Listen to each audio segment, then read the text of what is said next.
Edina is an amazing community, and today we're at Patisserie Margot's, which is one of my favorite businesses that I started coming to when we moved back to Edina 20 years ago. It used to be over on the west side of Edina, over off of Vernon Avenue, and now it's over in the Wooddale neighborhood, which has got a lot of cute little places. But I love the small coffee shops, the restaurants that make this town special.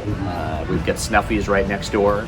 We got the Town Hall Station, which is one of the first sort of brew house and burger pubs that popped up in this area. So it's kind of a neat community, and that's what Edina is. It's these little sub-neighborhoods with these parks, with these great schools, and wonderful small businesses. Well, of course, this is one of the big cities here that makes Hennepin County District 6. It's where I've lived for the last 20 years, and a place I'm very proud to have had our kids attend school and be a big part of the community over the years. City of 50,000 people, so that, along with Minnetonka, are the two biggest cities that exist here. Unlike Minnetonka, where we were earlier, it's half the size and the same amount of people, so it's a much more dense community, which is interesting to see. I'm one of those people that sort of came back to Edina in a different way. I was born in northern Minnesota, grew up out in Orono, but had grandparents that lived in Edina, so 1969 is when I recall first being on Lake Harvey, where they live. Rhoda and Russ Lund were very involved in the community and started the Lund's grocery stores right in downtown Edina. He certainly was an influence in my decision to want to be an entrepreneur and a business person early on.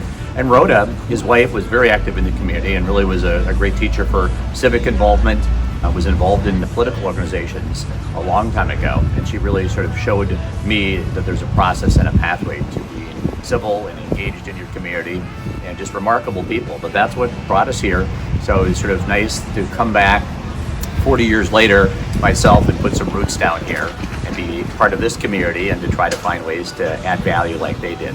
I guess you seemed a bit nervous. Do you think Well, these schools are special, of course. Academic excellence has always been one of the big champions, and the reason why so many people move back to Edina, whether they were here and went away for a while, or they came for a new community and they've come here. We have a lot of transplants that have been here.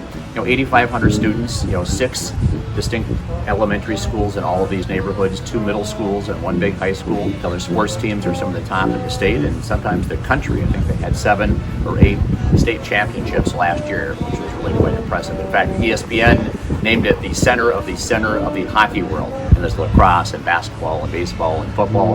And there's a robotics team here that I spent a lot of time following when I served at the Capitol, and they had a liaison that participated with us that was both the state champion and a national champion. When we first moved here in 2000, it was to start a family like a lot of people. And the first thing that happened when we had a kindergartner, I got invited to join the Edina Ed Fund board. I think I was one of the first men to join that board, and more joined after that, which was great. And that group, of course, worked on funding for special programs, getting iPads, which were a new thing, into the classrooms, or resources that the teachers didn't normally have or were budgeted for.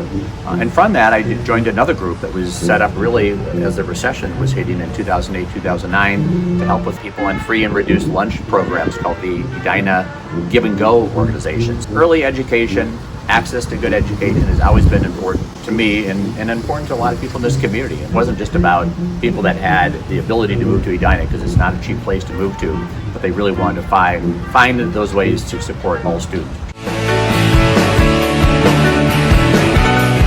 It's a city that really does appreciate arts and culture, and it had a film board at one point, which it doesn't right now, but the Edina Art Fair is one of the big legendary things that happens in the summertime.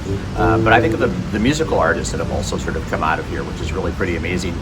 Jimmy Jam and Terry Lewis of sort of the Prince fame had their Flight Time Studios located down in the Pentagon Office Park area, where Janet Jackson cut one of her albums. Paul Westerberg of The Replacement lives up in Morningside, another sort of legendary part of the music scene. And we have events like Morningside After Dark that Rebecca Sorensen in that community has put on to bring musicians, poets, storytellers to come out and bring people together in the dead of winter, which I think is pretty amazing.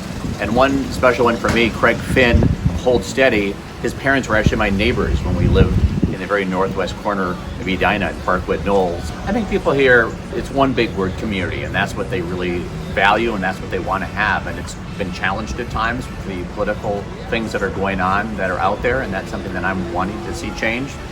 We've talked a little bit about the schools and how important they are, and I think the safety of their kids and their place in the world. That's why this was the #1 chapter for the Moms Demand Action, and demanding that we have background checks and red flag bills. a bill that I co-authored when I was there, and that was not an easy thing to do in certain communities, but it was the right thing to do. Tobacco access and vaping has been sort of an epidemic the last couple of years. Something, again, I worked on through legislation. I then worked with the person who replaced me, who was from a different party, Heather Adelson, to grab other former colleagues of mine to join that effort, and that bill is happily passed. So it's been great to work with people to help solve some of those challenges and priorities that people feel are important in this community, which is the safety of their kids and the betterment of their community. I guess you seemed a bit nervous. Do you think I'm that stupid? Well, what the hell? Tell the story again. The environment is a big subject, it seems like, for everyone all the time, and whether it's climate change, which is an important and real issue that we need to deal with in Hennepin County, it's less of something we deal with than we did at the state legislature, but those are actions that I think are very important. Right here, we're on the Minnehaha Creek at the dam site. It's a place that I think I talked about earlier about how I've kayaked down this whole body of water, which is really pretty amazing. Hennepin County commissioners actually deal with and appoint Minnehaha Watershed Creek District commissioners themselves. So it's really important that we get the right people doing these jobs to help protect the environment. Having the 9 Mile Creek also be a tributary off of here, which goes closer to my house, they've got their own watershed creek. So important for our community to make sure we preserve these assets. We have the right people there managing those things and making sure that we're doing the right job of supporting them. I grew up in a blended family, both literally with multiple kids from different families and politically. And I feel that charge at times here that we need to find ways to get people to communicate and bring them together. I did that with the Better Angels Project, where we had people from different sides of the political spectrum.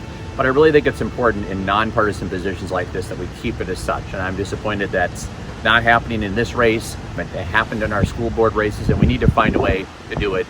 Coming from a world of uniting and not dividing, that's what I'm going to work on as a Hennepin County Commissioner. Besides innovating and driving Hennepin County forward, making sure we do it in the right way, at the right time, and the right pace.